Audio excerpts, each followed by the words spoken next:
1 मार्च 1993 को ऐसा क्या हुआ था जिसकी वजह से एक 33 साल नौजवान ने मजबूर होकर खुदकुशी कर ली। आखिर वो क्या दर्द था उस नौजवान के सीने में जिसने इसको इतना मजबूर किया कि वो दुनिया छोड़ने पर मजबूर हो गया।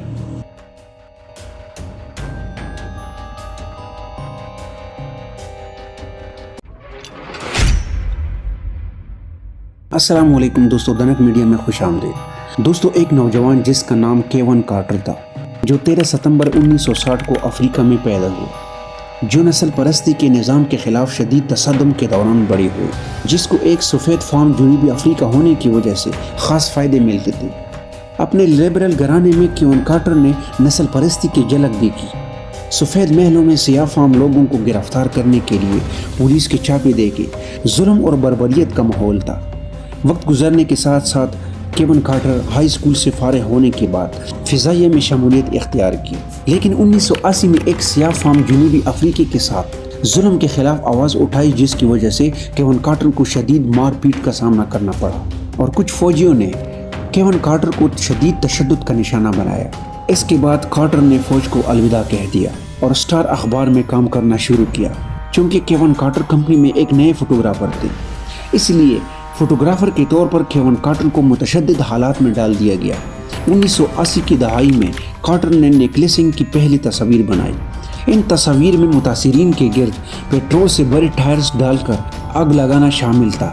इन तस्वीर ने केवन कार्टर को हिला दिया, लेकिन बाद में उन्होंने महसूस किया कि शायद इनके टायर्स जलाने का कोई मकसद था जिसमें मुतासिरीन का फ़ायदा था।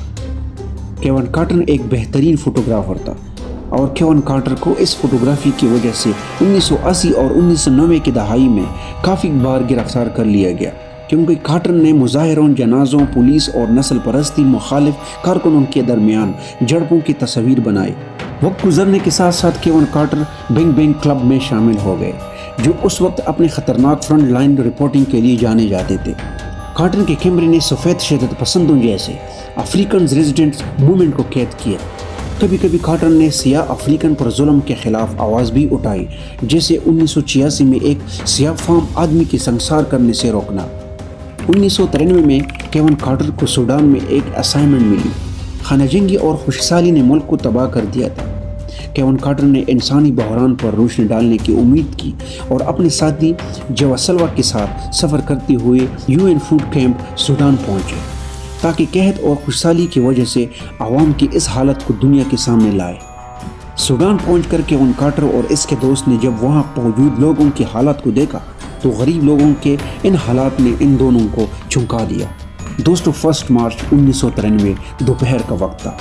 वहाँ कैंप से बाहर निकल के दोनों एक कस्बे की तरफ जा रहे थे और साथ साथ मुख्तलिफ फोटोग्राफी का अमल जारी था। इस मौके पर केवन कार्टर झाड़ियों की तरफ गए तो उसे कुछ आवाज़ें सुनाई दी जो एक छोटी लाचार बच्ची निकाल रही थी, जो एक इमदादी मरकज़ की जानिब जाती हुई रास्ते में गिर गई थी। जब केवन कार्टर इस बच्ची की तस्वीर खींच रहे थे तो उसने एक गिद्ध को बच्ची के करीब उतरते देखा।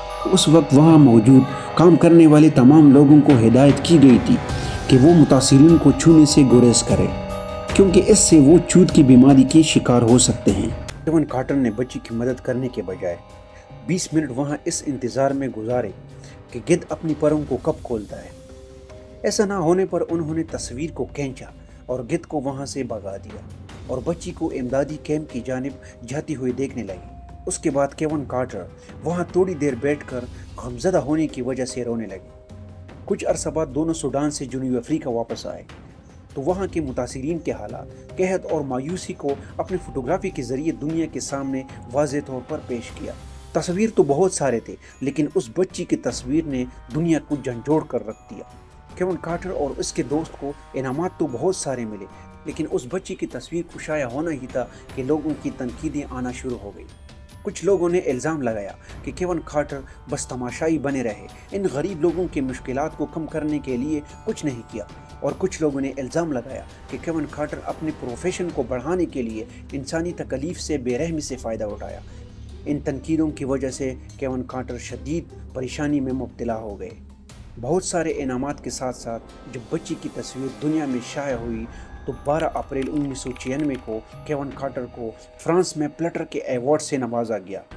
غریب اور لاچار لوگوں کے غم اور درد اور لوگوں کی تنقیدوں نے کیون کارٹر کے دل میں اپنی جگہ بنا دی۔ اس لیے یہ انعامات اس کے زندہ بچ جانے کے احساس جرم کو مٹا نہیں سکے۔ جیسے جیسے ذہنی دباؤ بڑھتا گیا، کارٹر ایسے ڈپریشن میں مبتلا ہو گیا جس سے وہ باہر نہیں نکل سکا۔ وہ تصویر جس نے اسے مشہور کیا تھا اب ان ناقابل برداشت ذہنی بوجھوں کی مستقل یاد دہانی بن گئی تھی۔ کیون کارٹر نے اپنے اس درد کو کم کرنے اور عارضی طور پر ان یادوں سے بچنے کے لیے شراب اور منشیات کا سہارا لیا۔ ان تمام تر کوششوں کے باوجود جب اپنے غم کو ہلکا نہ کر سکا تو 27 جولائی 1994 کو شام کے وقت اپنے گھر سے اپنی گاڑی میں نکلا اور گاڑی کو ایک پارک میں لے گیا جہاں وہ بچپن میں کھیلا کرتے تھے، اور گاڑی کے سلنسر میں کچھ فکس کر کے گاڑی کو سٹارٹ کرنے کے بعد دروازے اور شیشے بند کر کے اندر بیٹھ گئے، اور اس طرح گاڑی سے خارج ہونے والے کاربن مونوآکسائڈ گیس سے اپنے آپ کو شدید تکلیف دیتے ہوئے دنیا سے چل بسے۔ یقیناً یہ ایک بھیانک ترین خودکشی تھی۔ جب اس کی لاش کو دیکھا گیا تو اس کے ساتھ ایک خط پڑا ہوا تھا جس میں لکھا تھا، مجھے بہت افسوس ہے، زندگی میں بہت زیادہ تکلیف ہے، مجھے خوشی یاد نہیں، میرے والدین اور میری بیٹی، مجھے بہت افسوس، دنیا کی اتنی ساری یادیں اور غم ہیں، بھوک اور موت کی جگہوں پر جانا، پولیس کے قتل و غارت، میرے والدین نہیں جانتے کہ مجھے ان سب سے کتنی تکلیف ہوتی ہے، میں بہت درد میں ہوں، مجھے اس درد سے نجات چاہیے، برائے کرم مجھے سمجھنے کی کوشش کریں۔ اس طرح 27 جولائی 1994 کو دنیا سے چل بس۔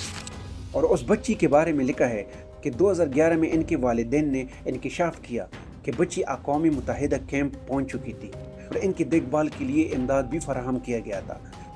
ان کے خاندان کے مطابق بچی 2007 میں ملیریا کی بخار کی وجہ سے فوت ہو گئی۔ دوستو، یہ تھی ایک رپورٹر کیون کارٹر کی کہانی جو انسانیت کے لیے دل میں درد کی وجہ سے دنیا سے چل بسا۔ امید ہے یہ ویڈیو بھی آپ لوگوں کو پسند آئی ہوگی۔ آپ لوگوں کے پیار و محبت کا بے حد شکریہ۔